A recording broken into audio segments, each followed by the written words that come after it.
नमस्कार, हम Shweta Jha Singh with Shweta channel सँ छी। जय मिथिला जय मैथिली। आइ हम एकटा भगवान के पूजा के आरती के गीत लऽ कऽ उपस्थित भेलहुँ हँ। सुनू, लाइक शेयर सब्सक्राइब जे गोटे नहीं केने है नव नव है से कऽ देबनि और सुनू भगवान के भजन।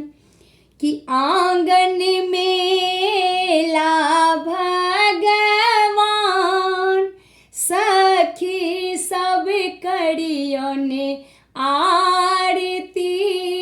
आंगन में एला भगवान सखी सब करियने आरती।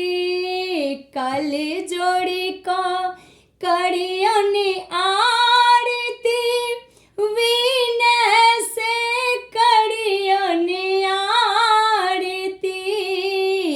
आंगन में एला भगवान सखी सब करियने आरती।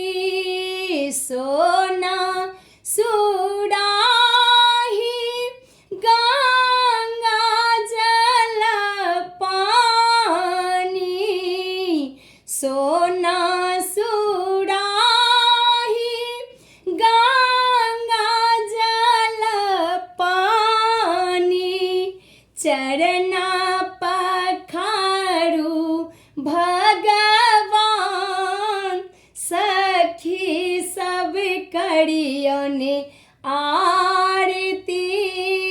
चरना पखारू भगवान सखी सब करियने आरती। सोना के थारी में छापन मेवा। सोना के थारी में छापन मेवा। भोग लगाबू भगवान सखी सब करियने आरती। भोग लगाबू भगवान सखी सब करियने आरती। सोने की थारी कर्पूर के बाती। सोना के थारी कर्पूर के बाती। आरती उतारू भगवान सखी सब करियने आरती।